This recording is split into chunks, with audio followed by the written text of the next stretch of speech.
Hi, this is సృష్టి సామ్రాని. Welcome to mega 9. ఇవాళ మన గెస్ట్ ఎవరంటే ఇతను మొత్తం హైదరాబాద్నే తన వాయిస్తో ఒక ఊపు ఊపేశాడు. ప్లస్ రీసెంట్గా టెలివిజన్ షో బిగ్ బాస్లో కంటెస్టెంట్గా వెళ్ళి ఎలిమినేట్ అయ్యి వచ్చారు.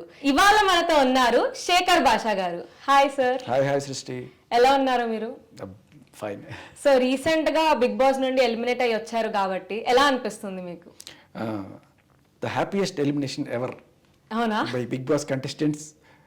సో నేను యాక్చువల్గా అవసరం ఉండే, నాకు కూడా కొడుకు పుట్టాడు చూసుకోవాలి ఇది ఉండే. So first of all hearty congratulations. అంటే మీరు ఎలిమినేట్ అయిన రోజే మీకు బాబు కూడా పుట్టారు ముందు రోజు. ఓకే. సో ఆ బాధ ఎక్కువ ఉందా, హ్యాపీనెస్ ఎక్కువ ఉందా మీ ఫీలింగ్? బాధ లేదండి, బాధ లేదు. Very happy. కరెక్ట్ టైంలోనే బయటకు వచ్చానని చెప్పి. అండ్ యాక్చువల్లీ దే నీడ్ మీ. ఇప్పుడు రేపు 9వ రోజు ఈ దాన్ని ఏమంటారు, నేమింగ్ సెరమనీ. 21వ రోజు నేమింగ్ సెరమనీ ఉంటుంది. తర్వాత బర్త్ సర్టిఫికేట్లో సంతకాలు పెట్టాల్సి ఉంటుంది. సో వీటన్నిటికీ నేను మిస్ అయిపోయి వాళ్ళని ఇబ్బంది పెట్టడం కన్నా కరెక్ట్ టైంలోనే వచ్చాను అని చెప్పి అనిపించింది. ఓకే. సో బిగ్ బాస్ అనేది ఒక హౌస్ కాన్సెప్ట్ కాబట్టి మీరు ఒక 14 days ఒక హౌస్ లో లాక్డ్ ఉన్నారు. ఎలా అనిపించింది? అంటే ఏమైనా క్లాస్ట్రోఫోబిక్ అలా అనిపించింది ఎప్పుడైనా? లేదు, నాకు అలాంటి ఫీలింగ్ ఏం లేకుండా 2వ రోజు 3వ రోజు మాత్రం అనిపించింది, దీంట్లో 100 రోజులు ఉన్నాడంటే దేవుడు రా బాబు అనుకున్నాను. బట్ వారం రోజులకి నాకు రిథం సెట్ అయింది, బాగానే ఉన్నాను. కానీ తర్వాత కొంచెం ఫుడ్ వైజ్ ప్రాబ్లం అయింది. Like being the only vegetarian అక్కడ నేను. సో దానివల్ల కొంచెం బట్ ఎక్కడ కూడా దానివల్ల నాకు గేమ్లో ఏం ప్రాబ్లం లేకుండా, కానీ బట్ ఫ్యూచర్లో పోయే కొద్దీ నాకు డల్ అవుతాననే కొంచెం స్పృహ వచ్చింది. ఎందుకు మంచిగా ఉండి మంచిగానే వద్దాం బయటికి. అంటే ఫుడ్ వైజ్ అన్నారు కాబట్టి ఇప్పుడు బిగ్ బాస్ లో ఫుడ్ అనేది జనరల్ గా క్వాంటిటీస్ రిక్వైర్డ్ కంటే కొంచెం తక్కువ ఇస్తారని విన్నా నేను. అది నిజమేనా? ఓకే. సో ఇప్పుడు మీరు వెజ్ అంటే మీకు అదే ఇబ్బంది. వెజ్ లో ఆప్షన్స్ కూడా మనకి తక్కువ ఉంటాయి కదా, అందులో నేను ఎగ్ కూడా తినేది కూడా కాదు. సో ఆకులు అలములు తిని అలా బతికాను చాలా రోజులు, అదే 2 వారాలు. అవును. సో ఫోన్ లేకుండా 14 days అనేది ఇట్స్ హ్యూజ్ అచీవ్మెంట్. ఎందుకంటే మనం గంట సేపే ఫోన్ లేకుండా ఎప్పుడు అయిపోతాం. నాకు అలా ఏముండదండి, నాకు ఫోన్ ఇస్ అంత అడిక్షన్ లేదు. నెగ్లిజిబుల్. ఓకే. సో ఇప్పుడు మీరు బిగ్ బాస్ కి వెళ్ళేసి వచ్చారు కాబట్టి మీ ఓవరాల్ ఎక్స్పీరియన్స్ ఏముంటాయి? Is it like a learning experience for you? Learning కన్నా లైక్ అంటే బేసికలీ నాకు ఎలా ఉండేదంటే పాయింట్ ఎప్పుడు కూడా ఏదో ఒకటి కొత్తది నేర్చుకోవాలి, తెలుసుకోవాలి అనే కుతూహలం ఉండేది నాకు. అక్కడ ఏమి లేదు, మనుషులు తప్ప. సో వాళ్ళతో మాట్లాడుకోవడం, వాళ్ళ గురించి తెలుసుకోవడం. సో నేను కాకుండా ఒక 13 మంది పార్టిసిపెంట్స్ ఉన్నారు. అందులో ఒక 2 తప్ప మిగతా వాళ్ళందరూ బాగా క్లోజ్గానే మూవ్ అయ్యేవాళ్ళు. సో వాళ్ళ గురించి తెలుసుకోవడం, ఏదో ఒకటి తెలుసుకుంటూ ఉండాలనే తప్ప, లేకపోతే ఏదో ఎందుకున్నాను రా, నాకు ఒక రకంగా బయటకు వచ్చేద్దాం అనిపిస్తుంటుంది. సో ఎవరన్నా సరే ఒంటరిగా ఉంటే వాళ్ళ దగ్గరికి వెళ్ళి కూర్చొని వాళ్ళ గురించి మాట్లాడడం, ఎలా ఉంది అని చెప్పి వాళ్ళ గురించి తెలుసుకునే ప్రయత్నం చేశాను. సో ఇవంతా కూడా అయిపోయాయి, 1-2 రోజుల్లోనే పరిచయాలు అన్నీ అయిపోయినాయి. ఇంకా తర్వాత మెల్లగా సరదాగా జోకులు వేసుకుంటూ ఆ కెమిస్ట్రీ డెవలప్ అయిన తర్వాత చిలిపిగా ఏడిపిస్తూ. అనుకున్నారా మీరు ఇంత తొందరగా బయటికి వచ్చేస్తారు అని చెప్పేసి? నేను యాక్చువల్లీ 3 నెలలకి ప్రిపేర్ అయ్యి వెళ్ళానండి. 100 days ఓవరాల్. యా. సో బట్టలు కానీ మన మెడిసిన్స్ అంటే విటమిన్ టాబ్లెట్స్ అండ్ మన రెగ్యులర్ రొటీన్ మొత్తం అక్కడ ఫాలో అవ్వాలి. నేను 100 రోజులకు సరిపడా తీసుకెళ్ళాను. బట్ నాకు సెకండ్ వీక్ అర్థమైపోయింది. అండ్ మన ప్రోటీన్ పౌడర్ కూడా తీసుకెళ్ళిపోయినప్పుడు నాకు కొంచెం కష్టం అవుతుంది ఇక్కడ ఫ్యూచర్లో. అండ్ ఇక్కడ ఉండి డల్గా ఉండడం కన్నా బయటకు వెళ్ళిపోయి కాస్త పని చేసుకోవడం బెటర్ అనుకున్నారా? సో మీకేమనిపిస్తుంది? అంటే మీకు బిగ్ బాస్ లో కావాలని తొందరగా ఎలిమినేట్ చేశారు అని ఏమైనా ఫీలింగ్ వచ్చిందా? బిగ్ బాస్ పాపం ఎలిమినేట్ చేయలేదు నన్ను. బిగ్ బాస్ ఎలిమినేషన్ కాదు నాది. అందరినీ బిగ్ బాస్ ఆయన రెడ్ గ్రీన్ ఇచ్చి పంపిస్తుంటాడు కదా లాస్ట్న. అలా లాస్ట్లో కూడా ఎవరికైతే రెడ్ వస్తుందో వాళ్ళు ఎలిమినేట్ అవుతారు. సో నా విషయంలో అలా కాల. నా విషయంలో ఎలిమినేషన్ ఛాన్స్ హౌస్ మేట్స్కి ఇచ్చారు. ఓకే. సో హౌస్ మేట్స్ అంటే మీకు అనిపించిందా మీ హౌస్ మేట్సే ఇలా మీకు ఎలిమినేట్ చేస్తారు అని? ఒక రోజు వాళ్ళు చేసేవాళ్ళు కూడా కాదు, నేనే అడిగాను అందరినీ, I want go, please send me అని చెప్పి. ఎందుకు అంటే చాలా మంది కాంపిటీషన్లో నేను గెలవాలి, నేను విన్నర్ అవ్వాలి అని అదే ప్రాసెస్తో వెళ్తారు.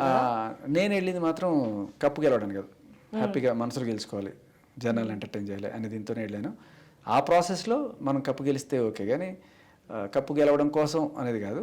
సో అలా గెలుచుకోలేని పరిస్థితి ఉన్నప్పుడు, అంటే ప్రేక్షకుల హృదయాల్ని మనం ఎంటర్టైన్ చేయలేనప్పుడు వచ్చేయడమే బెటర్ అనిపించింది. సో 2 వారాలు నేను చేయగలిగింది చేశాను. బట్ తర్వాత I know for sure I'm going, నా కరువు ఇట్లా పడిపోతుంది గ్యారంటీగా. ఎందుకంటే శక్తి ఉండట్లేదు బాడీలో. వాళ్ళ మనకి ప్రోటీన్ పౌడర్ సప్లిమెంట్ కూడా నేను క్లియర్గా చెప్పాడు. అది ఎప్పుడైతే తీసేసుకున్నారో అంటే మీరు మీ ఐటమ్స్ తీసుకొని వెళ్ళొచ్చు, అదొక ప్రొవిజన్ ఉంటుందా మీకు? అంటే అందరూ తీసుకొస్తారు, అందరూ చాలా మంది లైక్ అమ్మాయిలు అబ్బాయిలు అందరూ కూడా వాళ్ళ ప్రోటీన్లు సప్లిమెంట్ విటమిన్స్ సప్లిమెంట్ తెచ్చుకుంటారు. విటమిన్స్ ఉండిచ్చారు, బట్ ప్రోటీన్ పౌడర్ తీసుకెళ్ళిపోయారు. ఇక్కడ ప్రాబ్లం ఏమవుతుందంటే నాన్ వెజిటేరియన్స్కి చికెన్ మటన్ తింటే ఒక ప్రోటీన్ వచ్చేస్తుంది, ఎగ్ తిన్నా సరిపోతుంది. నాకు ఇదొక్కటే ప్రాబ్లం అయింది, ఆప్షన్ లేదు. మరి వాళ్ళందరూ తలపడాలంటే మనకంత గట్టిగా ఇది కూడా లేదు. సో బెటర్ మంచిగానే వచ్చేయడం బెటర్. అంటే నాన్ వెజిటేరియన్సే కాదు, వెజిటేరియన్స్ కూడా మనుషులే, వాళ్ళు కూడా ఉన్నారని గుర్తించండి అని మీరు చెప్పాల్సిందిగా. ఓకే, సో మీరు నాగార్జున గారితో అంటే పర్సనల్ లెవెల్లో ఇంటరాక్ట్ అయ్యారా? How was it? అంతే, ఆన్ ద స్టేజ్ ఏం జరుగుతుందో అంతే తప్ప ఇంకా పర్సనల్ లెవెల్ ఇంటరాక్షన్ ఏమి ఉండదు. ఓకే, సో మేబీ మీకు ఏమైనా ఎడిటింగ్లో పోయింటే అవి నేను చెప్పగలను తప్ప otherwise only on stage interaction. Okay, ఇప్పుడు నాకు ఒక ఆనెస్ట్ క్వశ్చన్ ఉంది. బిగ్ బాస్ అనేది స్క్రిప్టెడా లేకపోతే మీరు ఫ్లోలో వెళ్ళిపోతూ ఉంటారా? అంతే, అస్సలు స్క్రిప్టెడ్ కాదు. ఇది చాలా మంది అడిగారు. అందరికీ నేను చెప్పేది ఒకటే, నేను ఇప్పటిదాకా నేను ఇంటర్వ్యూస్లో కానీ లేకపోతే అక్కడ హౌస్లో ఉన్నప్పుడు కానీ ఎక్కడా కూడా ఎవరు కంటెస్టెంట్స్ కాకుండా బయట వాళ్ళు లేకపోతే బిగ్ బాస్ తరపు నుంచి వాయిస్ వచ్చి మీరు ఇలా చేయండి అని ఎప్పుడు చెప్పడు big boss. Okay, so it's your own game basically. And మీకు ఫ్రీడమ్ ఆఫ్ ఫ్లెక్సిబిలిటీ కూడా ఉంటుంది. ఫ్లెక్సిబిలిటీ అంటే you can play it however you like. అంతే, నో రూల్స్ ఆర్ రెస్ట్రిక్షన్స్. అంటే అవతల వాళ్ళని ఇబ్బంది పెడితే ఖచ్చితంగా ఉంటుంది. లైక్ ఇప్పుడు మణికంఠ ఉన్నాడు, వెళ్ళి అమ్మాయిల వెనకాల నుంచి ఇట్లా పట్టుకొని ఇట్లా చేస్తుంటే ఆ అమ్మాయి బిగ్ బాస్ నాకు ఇబ్బందిగా ఉంది అని చెప్పింది. సో వెంటనే కన్ఫెషన్ రూమ్లోకి పిలిచి లెఫ్ట్ అండ్ రైట్ ఇచ్చారు. సో అది అంటే అవతల వాళ్ళని ఇబ్బంది పెట్టకుండా నువ్వు ఏదైనా నువ్వు చేసుకో, వాళ్ళని ఇబ్బంది పెడితే నీకు. సో మణికంఠ టాపిక్ వచ్చింది కాబట్టి నాగార్జున గారు క్లాస్ స్పీకర్, నిజంగానే తన బిహేవియర్ అంత బ్యాడా హౌస్లో? బ్యాడ్, ఆ విషయంలో బ్యాడ్. నేను బయటకు వచ్చిన తర్వాత చూసింది అది. బట్ బ్యాడ్ అంటే బ్యాడ్ అని చెప్పలేం. ఊరందరితో ఒక దారి, ఉల్పికట్టితో ఒక దారి అన్నట్టు మనుషులతో కలవకుండా ఎక్కడో ఉంటాడు. సరే కలుపుకుందాం అని చెప్పి చూస్తే నువ్వు అలా చేసావు కదా, నువ్వు ఇలా చేసావు కదా అని చెప్పి ఏదో కెమెరా ముందు పాయింట్స్ చెప్పేసి ఏదో బిగ్ బాస్ దగ్గర మనల్ని తక్కువ చేయడమో లేకపోతే ప్రేక్షకుల దగ్గర మనల్ని తక్కువ చేసే విధంగా ఆయన మాట్లాడడం, ఎందుకు ఇంత నెగిటివిటీ ఉంది ఇతని మనుషులు అని చెప్పి కలవడం తగ్గించేసాం. నేనే కాదు, ఫస్ట్లో కూడా అందరూ కలవడం తగ్గించేశారు. అండ్ నామినేషన్స్లో కూడా అందరూ అదే పాయింట్ చెప్పారు, ఏది సోషలైజ్ అవ్వలేకపోతున్నాడు అని చెప్పి. జోకులు వేసినప్పుడు నవ్వేసి తర్వాత బయటకు వచ్చి నాకు జోకుల వల్ల ఇబ్బందిగా ఉంది అంటే ఆయన మీద ఇలా జోకులు, మామూలు జోకులు అవి. సో అది ఆయన ప్రాబ్లం. బట్ అన్నిటికంటే నాకు నచ్చని ఏంటంటే ఇట్స్ కంప్లీట్ ఫేక్ అనిపిస్తుంది. ఎందుకంటే సెంటిమెంటల్ డ్రామాలు ఎప్పుడు ఏ డ్రామాలు ఆడాలో, ఎప్పుడు ఎలా సింపతి గెయిన్ చేయాలో అని చెప్పి ముందుగానే ప్లాన్ చేసుకొచ్చినట్టు అనిపిస్తుంది. ఎందుకంటే ఎవరు అడగల నీ ఫ్లాష్ బ్యాక్ ఏంటి అని ఆయన్ని. బట్ నామినేషన్లో ఒక 5-6 మంది ఒకసారి ఆయన నామినేట్ చేసేటప్పటికి ఆయన నా సంగతి మీకు తెలియదు, నేను ఎంత కష్టపడి వచ్చానో మీకు తెలియదు, మా అమ్మ నాన్న చనిపోతే వాళ్ళకి చితిపేర్చడానికి కూడా డబ్బులు లేకుండా నేను ఇంత ఇబ్బంది పడ్డాను అని చెప్పి అందరూ అయ్యో పాపం అని చెప్పి తెగ బాధపడిపోయి చేశారు. సో పాయింట్ ఏంటంటే ఇప్పుడు ఎంత దారుణమైన ఫ్లాష్ బ్యాక్ ఉంటే వాళ్ళకి బిగ్ బాస్ టైటిల్ ఇచ్చేద్దామా? అదే నా పాయింట్. అంటే ఇప్పుడు నువ్వు ఆడడానికి వచ్చినప్పుడు బిగ్ బాస్లో పార్టిసిపేట్ చేయి, అంతేగాని నాకు ఈ ఫ్లాష్ బ్యాక్ ఉంది కాబట్టి నాకు టైటిల్ ఇచ్చేయండి అంటే, లేకపోతే నాకు ఈ ఫ్లాష్ బ్యాక్ ఉంది కాబట్టి నన్ను నామినేట్ చేయొద్దంటే. అందరూ కూడా వాళ్ళ బ్యాగేజ్ని అక్కడ పడేసి లోపలికి వచ్చాం. ఎవరికి లేదు, అందరికీ వాళ్ళ ఫ్లాష్ బ్యాక్లు ఉంటాయి. సో ఈయన దాన్ని అడ్వాంటేజ్ తీసుకుందామని అనుకున్నాడు. మేబీ కొంతమంది పాపం అయ్యో పాపం అనుకుని చెప్పి ఓటేసిన వాళ్ళు ఉండకపోవచ్చు, అందుకే ఉండొచ్చు. అలా ఆయన సేవ్ అయ్యి ఉండొచ్చు. ఎందుకంటే నామినేషన్లోకి రాగానే అమ్మో రేపు నన్ను ఎలిమినేట్ చేసేస్తే ఏంటి పరిస్థితి అని ఆయన థాట్ ప్రాసెస్ ఉండొచ్చు. ఆయన ఈ సెంటిమెంటల్ డ్రామాలు ఆడాడు అనమాట. అప్పుడే కాకుండా తర్వాత కూడా వచ్చినప్పుడు ఒకసారి ఏమో నాకు బంధాలు అనుబంధాలు లేవు, ఎవరితోనూ అలాంటిది ఏం లేదు అన్నాడు. తర్వాత నాకు మా ఆవిడ కావాలి, నా పిల్లలు కావాలి, ఇలాంటివి. సో ఒక మాట అంటే అవసరానికి ఎలా మాట్లాడాలో అలా చేస్తాడు. అది పాపం కొంతమంది తెలియక మనోడు మల్టిపుల్ పర్సనాలిటీ డిసార్డర్ లేకపోతే ఇట్లా ఉంది అని అనుకుంటారు. కానీ అది పక్కా ఆయనకి ఎప్పుడెప్పుడు ఏమి మాట్లాడాలో ముందుగానే ప్రిపేర్ చక్కగా ఆడుతున్న డ్రామా అనేది నేను ఫస్ట్ నుంచి అదే స్టాండ్లో ఉన్నా. ఆఖరికి నాగార్జున గారు అన్నప్పుడు కూడా ఆయన అంటే నేను కన్విన్స్ కాలేదు సార్, ఆయన చెప్పేదంతా కూడా నేను ఫేక్ అని అనుకుంటాను అని చెప్పాను ఆయన. సో అది ఇప్పుడు వైల్డ్ కార్డ్ ఎంట్రీలో మీకు ఏమైనా ఛాన్స్ ఇస్తే మీరు మళ్ళీ వెళ్తారా? ఉండదండి, మోస్ట్ లైక్లీ ఉండకపోవచ్చు. బట్ నాకైతే ఏం కాల్స్ రాలేదు. బట్ అక్కడ ఆల్రెడీ అనౌన్స్మెంట్ అయితే వచ్చింది, ఎవరో కొంతమంది పేర్లు వినబడుతున్నాయి. ఐ డోంట్ నో, ఉంటే వెళ్తాను. నేను చేయాల్సిన పని అయితే అయిపోయింది కదా. కరెక్ట్గా ఒకటే ఒక పెండింగ్ ఉంది, బుడ్డోడికి పేరు పెట్టేసి బారసాల చేసేసి ఒకవేళ ముందుగానే రావాల్సి వస్తే ఆ ఫంక్షన్ కొంచెం ముందుగానే ప్రీపోన్ చేసుకొని చేసేసుకోవడం. సో ఒక తండ్రిగా నా బాధ్యత చేశానన్న తృప్తి కూడా ఉంటుంది. సో బిగ్ బాస్ లో మీరు ఎంత సంపాదించారు? ఎన్ని చెప్పకూడదుగా. అంటే జనరల్ గా పర్ డే బేసిస్ ఉంటుందని అనుకుంటున్నాను. మీకు తెలియని విషయం ఏంటంటే బిగ్ బాస్ పేమెంట్ అప్పుడే కంప్లీట్ అవ్వదు, సీజన్ అయ్యేదాకా మనకి ఫుల్ పేమెంట్ రాదు. సో మధ్యలో ఎవరన్నా ఇలాంటి క్వశ్చన్లు అడిగితే ఆన్సర్ చేస్తే ఆ పేమెంట్ కూడా రాదు. ఓహో, సో ఇది కూడా ఉందా one of the rules? So నేను ఫుల్ గా సంపాదించాలనుకుంటున్నారు, సగం సంపాదించాలనుకుంటున్నారు. సర్లే, మీకోసం మీరు ఫుల్ గా సంపాదించండి, నాకు చెప్పకండి. కానీ who is your favourite contestant in big boss? Nabeel అండి. నబీల్ ఎందుకు అలా? Nabeel is a genuine player. He can take things sportively, కరెక్ట్గా పాయింట్ మాట్లాడతాడు. ఇలా చీప్ డ్రామాస్ సెంటిమెంట్లు చెప్పిన నాకు ఓట్లేండి అడుక్కోడు. అండ్ ఏ లవ్ గేమ్లో లేకపోతే రొమాంటిక్ గేమ్లో హగ్ డ్రామాలో ఓదార్పు యాత్రలు ఇట్లాంటివి ఏమీ నమ్ముకోకుండా సొంతగా గేమ్ నమ్ముకొని ఆడే మనిషి, ఈజ్ అ జెంటిల్మెన్. అందుకే నాకు నబీల్ అంటే ఇష్టం. And next comes Vishnupriya. Vishnupriya చాలా వెరీ ఇన్నోసెంట్ అండ్ వెరీ హార్ట్ఫుల్గా మాట్లాడుతుంది, సిన్సియర్గా ఉంటుంది. సో నబీల్ అంత క్విక్ లెర్నర్ కాకపోయినా she a very good hearted person, అందుకే తను నాకు నచ్చుతుంది. ఇంకొకటి సీత ఈజ్ లైక్ చీట, మంచి పోరాట పటిమ ఉంది. సో మంచి షార్ప్ బ్రెయిన్, కరెక్ట్గా పాయింట్ మాట్లాడుతుంది, ఎవరికి ఎక్కడ ఎట్లా ఇవ్వాలో అలా ఇస్తుంది. సో అందుకని కూడా సీత ఇష్టం. సో ఇప్పుడు విష్ణుప్రియ టాపిక్ వచ్చింది కాబట్టి బయట తనకి చూస్తే ఏం ట్రోలింగ్ లేదు, ఎటువంటి నెగిటివ్ ఇది లేదు. సో అదే మన ప్లాండ్ పిఆరా? ఎందుకంటే మాకు చూస్తున్నప్పుడు కూడా అనిపిస్తుంది కదా, అంతమంది కంటెస్టెంట్లు చూసినప్పుడు ఇంత అమాయకురాలు ఏంటి అనిపిస్తుంది. నేను వచ్చేటప్పుడు కూడా చెప్పాను. బట్ ఈ కాలంలో అంత అమాయకం అంటే నమ్ముతారా? నమ్ముతాను, ఖచ్చితంగా నమ్ముతాను. మీరు కూడా చూస్తే మీకు అర్థమవుతుంది. అంటే ఆ అమ్మాయి చేసిన సాంగ్స్ కావచ్చు, ఇవన్నీ కూడా వాళ్ళు చేయించుకున్నారు. బట్ రియల్గా అమ్మాయి ఏంటనేది మేము అక్కడ చూసాం. So very innocent and physical strength కూడా గట్టిగా ఉంటుంది, బాగా గేమ్స్ ఆడుతుంది అండ్ మంచి అమ్మాయి. ఓకే, మీ ప్రకారం బిగ్ బాస్ ఎవరు గెలుస్తారు అనుకుంటున్నారు మీరు? అదే నబీల్ ఆర్ సీత ఆర్ విష్ణుప్రియ. ఈ 3 మెంబర్స్లోనే. ఓకే, సో గతంలో రామ్ గోపాల్ వర్మ హర్యానాని సపోర్ట్ చేశారు, ఇప్పుడు సోనియాకి సపోర్ట్ చేస్తున్నారు. ఎందుకు అనుకుంటారు? అంటే సడన్ ఆయనతో పనిచేసిన హీరోయిన్స్ అవడం వల్ల కావచ్చు. నాకు తెలిసి ఆయన బిగ్ బాస్ చూస్తాడని కూడా నేను అనుకోను, ఆయనకున్న బిజీ స్కెడ్యూల్లో. సో ఐ క్యాండీ కోసమా లేకపోతే ఆయనతో పనిచేసిన వాళ్ళు ఒక ఫ్రెండ్షిప్ తోటి ఆయన ఒక మాట సాయం చేశారు, అంతకు మించి ఆయన అదే పనిగా ఓట్లు వేయండి అమ్మాయికి అని కూడా చెప్పుంటారు నాకు తెలిసి. కరెక్టే. ఇప్పుడు జానీ మాస్టర్ కేసు నడుస్తుంది కాబట్టి మీ రియాక్షన్ ఏంటి? ఎందుకంటే అది ఎప్పుడో 2019లో జరిగింది అని ఆ గర్ల్ క్లెయిమ్ చేశారు, కానీ ఇప్పుడు బయటకు వస్తుంది. సో మీ రియాక్షన్ ఏంటి దానికి? అదేమంటే ఉన్ననాళ్ళు జనరల్గా బాగానే ఉండి సడన్గా ఒకరోజు ఏదో గొడవ వచ్చిందని చెప్పి, సరే గొడవ వస్తే ఆ గొడవ మీద కేసు పెట్టండి. ఆయన తిట్టాడో కొట్టాడో లేకపోతే నాకు ఆపర్చునిటీస్ రాకుండా చేస్తున్నాడు ఏదైతే దాని మీద పెట్టాలి తప్ప రేప్ కేసు ఇలాంటివి పెట్టడం అనేది భావ్యం కాదు అనేది నా ఉద్దేశం. ఈవిడే కాదు, బట్ రీసెంట్గా ఇది ఒక ట్రెండ్ అయిపోయింది. ఏ గొడవ అయినా సరే, ఇప్పుడు కలకత్తాలో జరిగింది, అది రేపు, అది అందరూ ముక్తకంఠతో ఖండించాం. బట్ ఒక జానీ మాస్టర్ కావచ్చు, ఒక రాజతరుణ్ కావచ్చు, లేకపోతే ఇప్పుడు వచ్చిన హర్ష సాయి కావచ్చు, వీళ్ళు ఎవరన్నా సరే ముక్తకంఠతో వచ్చి అన్యాయం జరిగిపోయింది ఇట్లా అని చెప్పి ఎవరన్నా అంటున్నారా?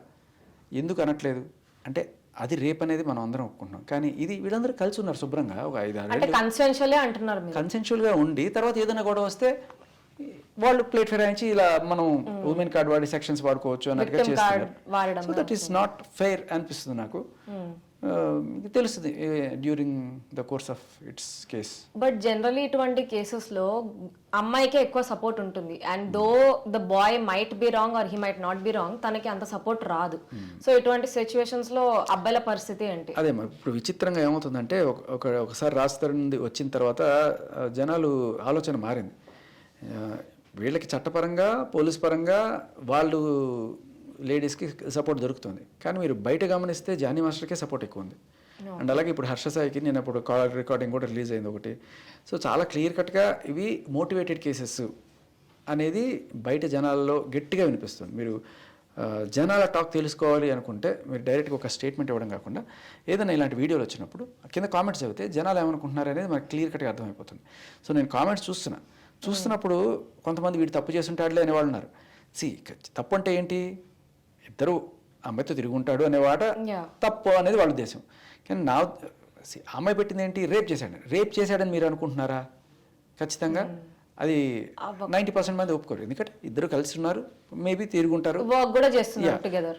బట్ దానికోసం ఇప్పుడు ఈయన ఏదో 2 కోట్లు ఎంతో ఇవ్వాలని చెప్పి పెట్టింది అనుకుందాం.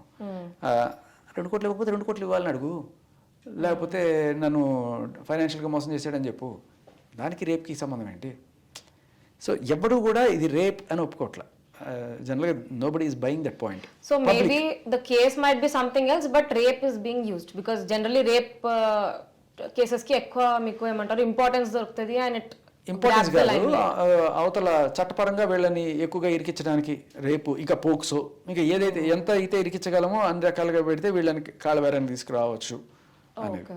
సో కొంతమంది దీన్ని డబ్బుల కోసం చేస్తారు, కొంతమంది దీన్ని వాళ్ళు ఇంకా ఏదైనా సరే మోటివ్స్ ఉండొచ్చు, వాళ్ళకి ఏదో డిమాండ్స్ ఉంటాయి, ఆ డిమాండ్స్ని తీసుకోవడానికి చేయొచ్చు. అదే అంటున్నది. ఇప్పుడు నిజంగానే అది రేపు జరిగింది అనుకుంటే, ఇప్పుడు కలకత్తాలో జరిగింది వెంటనే, లేకపోతే ఎక్కడైనా జరిగింది వెంటనే వెళ్ళి పోలీస్ స్టేషన్లో కంప్లైంట్ చేస్తారు. సార్ నాకనే జరిగిపోయింది, వెంటనే ఆ క్రై అనేది ఉంటుంది, చేస్తుంది. బట్ ఇప్పుడు తప్పు ఎవరు చేశారు అనేది నిజానికి వస్తే ఈఎంఐ శ్రాష్టి వర్మ ఎవరైతే ఉన్నారో, జానీ మాస్టర్కి పెళ్ళిందని నీకు తెలుసు, పిల్లలు ఉన్నారని నీకు తెలుసు. సో ఆయన ఒకవేళ నిన్ను ఏదైనా సరే ఫేవర్ అడిగాడు, నీకేదో బెటర్ ఛాన్సెస్ ఇప్పిస్తాను అని చెప్పినా కూడా, అంటే నీకు బెటర్ ఛాన్సెస్ వస్తాయి అనే ఉద్దేశంతో వేరే అమ్మాయికి నువ్వు అన్యాయం చేస్తావా? అంటే నీ లైఫ్ బాగుండడం కోసం వేరే ఆడదాని జీవితం నాశనం చేస్తావా? వేరే చిన్న చిన్న పిల్లలు ఉన్నారు, వాళ్ళ జీవితం నాశనం చేస్తావా నువ్వు? ఈ క్వశ్చన్ ఎవరు అడగరా? తప్పు కదా. నువ్వు బాగుండాలనుకోవడంలో తప్పులేదు, కానీ ఒక ఆవిడ దాని జీవితాన్ని నాశనం చేసి on the cost of perfect ఒక ఆడదాని జీవితం, ఒక చిన్న పిల్లల జీవితం నువ్వు నాశనం చేసి వాళ్ళ ఒక ఫ్యామిలీని చిదిమేసి నువ్వు నీ జీవితాన్ని నిర్మించుకుందాం అనుకుంటున్నావు. ఒకళ్ళ సమాధి మీద నువ్వు మొక్క పెట్టుకొని పెంచుదాం అనుకుంటున్నావు. ఏ రకంగా కరెక్ట్ అది కాదు కదా. ఇది అసలు సిసలైన పాయింట్. ఆవిడకి జానీ మాస్టర్, ఇప్పుడు జానీ మాస్టర్ ఒకవేళ అడుగుండొచ్చు, ఏదైనా నాకు సెక్షువల్ ఫేవర్ కావాలి ఇట్లాంటివన్నీ అడుగుండొచ్చు. అడిగినప్పుడు ఏం చేయాలి? ఇవిడే తప్పు సార్, మీకు పెళ్ళయింది, మీ జీవితంలో ఆవిడ ఉంది, పిల్లలు ఉన్నారు అని చెప్పుండాలి.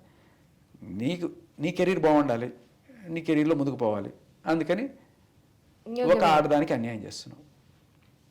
ఇది ఈవిడే కాదు, ఎవరైతే ఇటువంటివి నాకు హీరోయిన్ ఛాన్స్ ఇస్తాడని, లేకపోతే నాకు ప్రమోషన్ ఇస్తాడని, ఇంకోటో చేస్తాయని చెప్పి ఏ ఆడవాళ్ళు అయితే బట్ ఇలాంటివి చేసి, సెక్షువల్ హరాస్మెంట్ అనేది ప్రతి ఇండస్ట్రీలో ఉంది.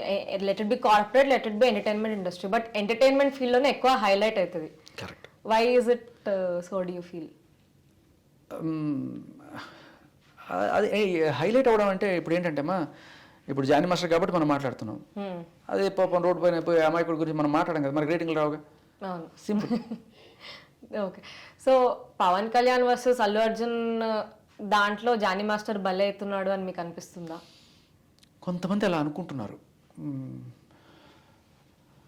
అంటే ఒకసారి ఒకళ్ళని దాంట్లో ఇరికిచ్చిన తర్వాత మేబీ రకరకాల వాదనలు వినపడుతుంటాయి, కానీ ఐ డోంట్ థింక్ సో.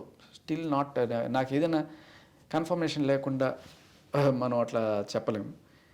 అనుకోవడానికి ఏముందమ్మా, ఇప్పుడు మనకి మీడియా కానీ లేకపోతే వ్యూవర్స్ కానీ అన్ని రకాల ప్రేక్షకులు ఉంటారు. దాంట్లో అన్ని పార్టీలకు చెందిన వాళ్ళు ఉంటారు, అన్ని మతాలకు చెందిన వాళ్ళు ఉంటారు. సో ఎవరి ఒపీనియన్ వాళ్ళు అలా చెప్తున్నంత మాత్రాన అది నిజం అనేది మనం సాక్ష్యం లేకుండా ధృవీకరించుకోకూడదు, అంతే. So coming to Raj Tarun's case, కొంతమంది బయట ఆయన కేసు వల్లే మీకు ఫేమ్ వచ్చింది, మీరు ఫేమస్ అయ్యారు అంటున్నారు. అది కరెక్ట్? కరెక్ట్. మీరు కూడా భావిస్తున్నారంటే అదే రీజన్ అవ్వచ్చు? ఫేమ్ రావడం అనేది నా మోటివ్ కాదు, ఆయనకి హెల్ప్ చేయడం అనేది కూడా నా మోటివ్ కాదు. ఇలా తప్పుడు సెక్షన్లు వాడి ఎక్స్టార్షన్ చేస్తున్నారు అనేది ఆగాలి.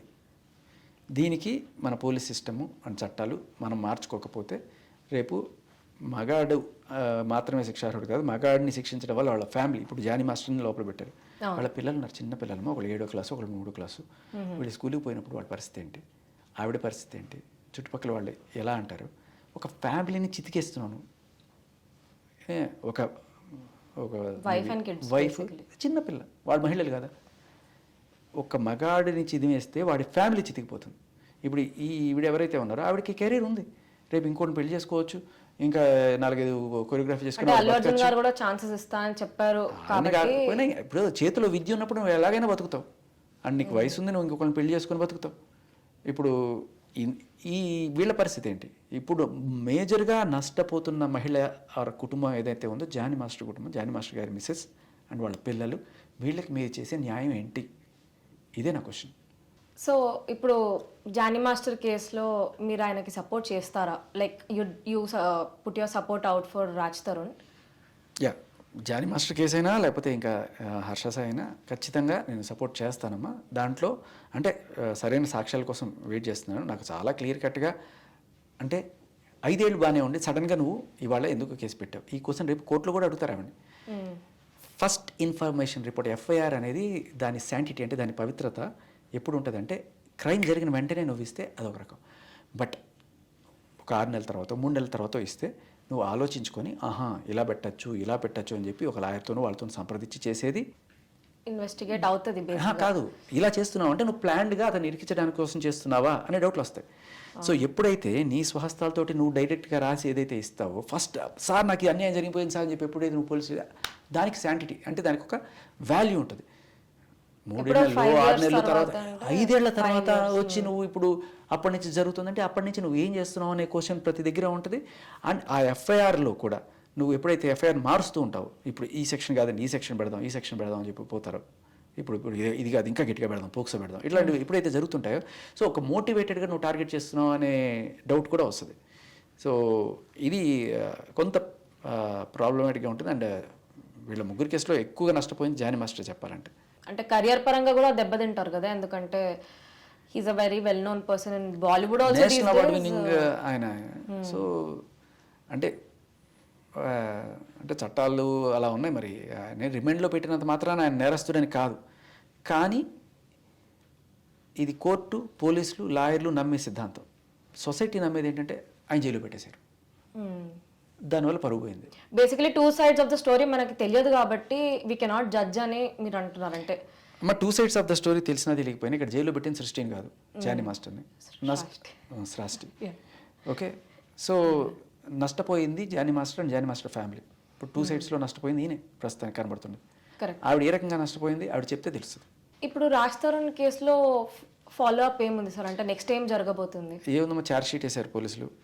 సో జనరల్గా ఛార్జ్ షీట్ అయిన తర్వాత ఒకవేళ ఏమైనా ఉంటే రిమైండ్ చేసే అవకాశం ఉంటుంది పోలీసులకి. రిమైండ్ అంటే ఇప్పుడు జానీ మాస్టర్ని పెట్టినట్టే ఈయన కూడా పెట్టే ఛాన్స్ ఉండేది, కానీ యాక్చువల్గా మనం ముందుగానే చేసిన ఫైట్ వల్ల మనం తీసుకొచ్చిన ఎవిడెన్స్ వల్ల కోర్టు ముందుగానే ఆయనకి యాంటిసిపేటరీ బెయిల్ గ్రాంట్ చేసింది. సో ఈయన కేసులో అరెస్ట్ అయ్యే ఛాన్సే లేదు. ఎప్పుడైనా కోర్టులో 1 సంవత్సరం తర్వాత ఎప్పుడు వస్తుందో అప్పుడు చూసుకుంటారు మిగతాది. ప్రస్తుతానికైతే నథింగ్. జనరల్గా బిగ్ బాస్ వెళ్ళిన వాళ్ళకి నెక్స్ట్ మూవీస్ ఆఫర్స్ కానీ చిన్న చిన్న పాత్రలు ఆర్టిస్ట్ లెక్క రోల్స్ కూడా వస్తుంటాయి. మీకేమైనా ఆఫర్స్ వచ్చాయా? లేదండి, ఇంకేం రాలేదు. ఓకే, సో మీ నెక్స్ట్ ప్లాన్ ఏంటి? నెక్స్ట్ ప్లాన్ ఇదే, ఏదైతే మగాళ్ళకి జరుగుతున్న అన్యాయం ఏదైతే ఉందో వీటి పైన గొంతెత్తి ఢిల్లీ దాకా మన గళం వినపడేట్టు ప్రయత్నించడమే. అదే. సో అబ్బాయిల కోసం పోరాడతా అంటున్నారు మీరు. Do you have anything to say to all the boys are men out there? So especially యూత్లో ఉండే వాళ్ళకి అండ్ అలాగే పెళ్లి చేసుకోవాలనుకునే మిడిల్ ఏజ్డ్ వాళ్ళకి, అబ్బాయిలకి ఎస్పెషల్లీ నా సజెషన్ ఏంటంటే, ప్రేమలో పడ్డప్పుడు మీరు కొంచెం జాగ్రత్తగా ఉండాల్సిన విషయం. ఎందుకంటే అబ్బాయి ప్రేమించుకున్నారు, ఒకానొక రోజున అమ్మాయి నో బ్రేకప్, నాకు బెటర్ సంబంధం వచ్చింది, నాకు నీతో సరిపోదు అని చెప్పి అమ్మాయి వెళ్ళిపోతే నువ్వు ఏం చేయలేవు, మూసుకొని ఉండాలి. ఓకే, అమ్మాయి మీద కేసు పెట్టడానికి లేదు, ఏమీ చేయడానికి లేదు. అదే సంగతి నువ్వు చేసావనుకో, నీకేదో కష్టం వచ్చిందో లేకపోతే తప్పనిసరి పరిస్థితిలో నేను విడిపోవాలనుకుంటున్నాను, లేదంటే ఈ అమ్మాయిలు నీ మీద కేసు పెడితే BNS 69 ప్రకారం నీకు 5 to 10 years వరకు ఇంప్రిజన్మెంట్ అయ్యే అవకాశం ఉంటుంది. సో ఎంత దారుణమైన ఇంజస్టిస్ అనేది మీరు గమనించుకోండి. సో ప్రేమలో పడే ముందే లిటరల్లీ ఇది ఆలోచించి మీరు నిర్ణయం తీసుకోండి. లేకపోతే క్లియర్ కట్గా ఒకవేళ కనుక ముందుగానే ప్రేమలో అంటే జనరల్గా ఇలాంటి చేయరు, బట్ ఇప్పుడున్న సిచ్యువేషన్స్లో కీడించి మేలించాలి కాబట్టి ముందుగానే ఒక అగ్రిమెంట్ ఏదైనా రాసుకోండి. విడిపోతే ఏం సంబంధం లేదన్నట్టుగానే, లేకపోతే మీ మీద కేసులు పెట్టే అవకాశం ఉంది. మీరైతే ఏమీ చేయలేరు. ఇక పెళ్లి చేసుకుందాం అనుకునే వాళ్ళకి పెళ్ళైన 10 ఏళ్ళైనా 15 ఏళ్ళైనా సరే మీ ఆవిడ మీ మీద ఎప్పుడైనా సరే వెళ్ళి నా మొగుడు నన్ను సంసారం చేయడం ఇష్టం లేకపోయినా కూడా బలవంతంగా సంసారం చేయడానికి రమ్మని పిలుస్తున్నాడు. మార్షల్ రేప్ గురించి కూడా నేను మాట్లాడట్లా, రమ్మని పిలుస్తున్నాడు, ఇష్టం లేకపోయినా కూడా నన్ను వేధిస్తున్నాడు సంసారం చేయమని చెప్పి అంటే దానికి కూడా 5 ఏళ్ళ నుంచి 10 ఏళ్ళ దాకా జైలు శిక్ష. మొగుడు భార్యని సంసారానికి రా, సంసారం చేయడం కూడా కాదు, సంసారానికి రా అని చెప్పి పిలవడం కూడా ఆవిడ దృష్టిలో కనుక వెళ్ళి పోలీస్ కంప్లైంట్ ఇస్తే బిఎన్ఎస్ సెక్షన్ 68 ప్రకారం మీరు శిక్షార్హులు. ఈ విషయం తెలుసుకొని చేసుకోండి. సో నా ఉద్దేశం ఏంటంటే ప్రేమించుకోవద్దు, పెళ్లి చేసుకోవద్దు, సుఖంగా ఉండండి. బట్ గర్ల్స్ మీద మీకు చాలా నెగిటివ్ ఒపీనియన్ ఉంది. ఎందుకు అంటే ఏమైనా పాస్ట్ ఎక్స్పీరియన్సెస్ ఉన్నాయా, లేకపోతే ఈ కాలం జనరేషన్ అమ్మాయిలు ఇట్లా ఉన్నారని చెప్తున్నారు మీరు? అస్సలు లేరమ్మా, అస్సలు ఎవ్వరు లేరు. గర్ల్స్ మీద నెగిటివ్ ఒపీనియన్ ఖచ్చితంగా లేదు. ఇప్పుడు చెప్పారు కదా ఇంత పెళ్లి చేసుకోవద్దు. అది చట్టాల గురించి చెప్పానమ్మా. ఓకే ఓకే, అమ్మాయిలు అలా చేస్తారని చెప్పట్లా. బట్ సో ఎవరైనా సరే పాయిజన్ చేయొచ్చు, ఓకే, లేకపోతే నీకు డబ్బులు వస్తాయి, నీకు వీడు సరిగ్గాదు, నీకు ఇంకా బెటర్ సంబంధం వస్తుంది, ఇది ఏదైనా చెప్పచ్చు. సో మీ కర్మ అలా కాలింది మన ఇండియాలో ఉన్న చట్టాల వల్ల. చట్టాలే నా ప్రాబ్లం, అమ్మాయిలు కాదు. ఈ చట్టాల దగ్గర ఉండి ఎవరన్నా సరే మిస్యూజ్ చేయాలనుకుంటే మీ జీవితం సంకరాకిపోయింది, మీరు ఏమీ చేసుకోలేరు. But sometimes boys can also be wrong, no? అప్పుడు ఏం చేస్తారు అమ్మాయిలు? Boys can also just use and throw and go. It is very easy. అదే కదా, అమ్మాయిలకి చక్కగా సెక్షన్ ఉంది కదా, పోయి పెట్టండి 493. ఇదే పనా పాట? అదే పని కదా చేసేది ఇప్పుడు, అదే పని జరుగుతుంది కదా ఇప్పుడు. అంటే కూర్చోబెట్టి ఇంత ఇంటర్వ్యూ చేసింది దేని గురించి? కరెక్టే సార్, కానీ ఇప్పుడు ఇవే చేసుకుంటుంటే డబ్బులు ఎడికెళ్ళి వస్తాయి, ఇల్లు ఎట్లా గడుస్తుంది అమ్మాయిలకి for their own personal expenses. ఎందుకు? అదే కదా ఇప్పుడు 5 కోట్లు 2 కోట్లు ఇవన్నీ. ఇది మరి బాగుంది, మీరు ఒక్క అమ్మాయి చేసింది కాబట్టి ఇంకా అందరు అట్లానే ఉంటే ఇట్స్ డిఫికల్ట్ టు అనలైజ్ కదా. అదే అంటున్నాను. నేను అనేది ఏంటంటే ఒకవేళ యూజ్ అండ్ త్రో అబ్బాయిలైనా అమ్మాయిలైనా ఏదైనా కూడా ఒక చట్టం అబ్బాయిలకి అమ్మాయిలకి క్లియర్ కట్గా అర్థమయ్యేట్టుగా ఒక చట్టం ఉండాలి. ఏంటి, ఒకవేళ విడిపోయే సిచ్యువేషన్ వస్తే you can't question the boy or boy can't question the girl. ఎవరి జీవితం వాళ్ళది, వాళ్ళ జీవితాలు వాళ్ళు చూసుకోవచ్చు, ఎవరి జీవితంలో ఇంటర్ఫీర్ కాకూడదు అని ఒక చట్టం చేయండి, వెల్ అండ్ గుడ్. లేదు నువ్వు వెళ్ళిపోతే ఈవిడ పెట్టచ్చు, కానీ ఈవిడ వెళ్ళిపోతే నువ్వేం చేయలేవు, ఇట్లాంటి చట్టాలు వెరీ బయాస్డ్గా అనిపిస్తాయి. సో దీని గురించి పోరాటం తప్ప అమ్మాయిలు చెడ్డవాళ్ళని నేను చెప్పను.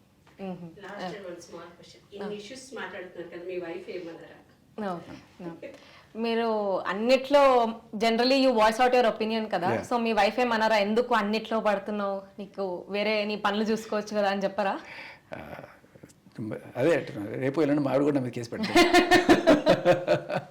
లేదమ్మా, బై గాడ్స్ గ్రేస్ నాకు ఐఎమ్ బ్లెస్డ్ టు హ్యావ్ ఒక సపోర్టింగ్ వైఫ్.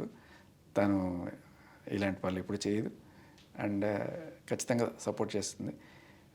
తను అర్థం చేసుకుంటుంది. అంటే ఇంకా అదే అంటున్నాను, మీరు అమ్మాయిలంటే మీకు ఒపీనియన్ ఉంది కదండి, మీరు ఇదే అర్థం చేసుకోవచ్చు. నాకు కూతురు ఉంది, మా ఆవిడ, ఇద్దరిని నేను ఎత్తిన పెట్టుకొని చూసుకుంటాను. మా ఆవిడ కొట్టినా చంపినా నేను భరిస్తాను, అంత ఇష్టం నాకు అది. సో ఏంటంటే మీరు గమనిస్తే నేను నా కోసం కూడా ఏముండదు, ఏం సంపాదించుకున్నా కూడా ఇంటికి ఇచ్చేయడం, వాళ్ళు హ్యాపీగా ఉండడమే నాకు కావాల్సిందే. అలాగే ఉంటుంది జనరల్గా, ఏ మగాడైనా ఇది ఉంటుంది. అది కూడా సరిపోదు, నాకు ఇంకా కోట్లు కావాలి, తెచ్చిరా అని చెప్పి టార్చర్ చేస్తే పాపం వాడు ఎక్కడి నుంచి తెచ్చిస్తాడు. సో బట్ అందరు అలా ఉండరమ్మా. సో 90% అందరు కరెక్ట్గానే ఉంటారు, 99% కరెక్ట్గానే ఉంటారు. ఒకళ్ళు ఇద్దరు ఇలాంటి వాళ్ళు చేసే పనుల వల్ల సమాజం మొత్తానికి కొన్నిసార్లు నమ్మడానికి, అమ్మో ఇప్పుడు చెప్పాను చూడండి, ఇలాంటి చట్టాలని జాగ్రత్తగా ఉండండి అబ్బాయిలు అని చెప్పి, అలాంటి పరిస్థితి వస్తుంది. మీ ఫ్రెండ్స్ ఎవరైనా సింగిల్ ఉంటే వాళ్ళకి చెప్తారా, పెళ్లి చేసుకోకండి, ప్రేమించకండి, ఏదన్నా క్లియర్గా ఉండండి అని మీరు చెప్తూ ఉంటారా? ఒకటి అదే అలా అయితే కాదు, కానీ కొంత మీ ప్రయాణాలు మీకు అర్థమైపోతాయి ఎలాంటి వాళ్ళు అనేది. సో డబ్బు మనుషులా, లేదు నిజంగానే మిమ్మల్ని ప్రేమిస్తున్నారా, అది ఒకటి కొంచెం మీరు కనుక అర్థం చేసుకోగలిగితే, ఆ సెన్స్ ఉంటే చాలు.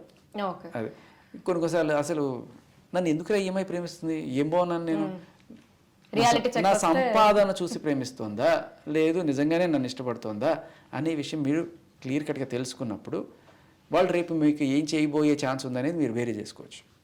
థ్యాంక్ యూ సో మచ్ మాకు ఇంటర్వ్యూ ఇచ్చినందుకు sir, and wishing you all the best for your future projects or whatever you take forward. Thank you Srishti. Thank you.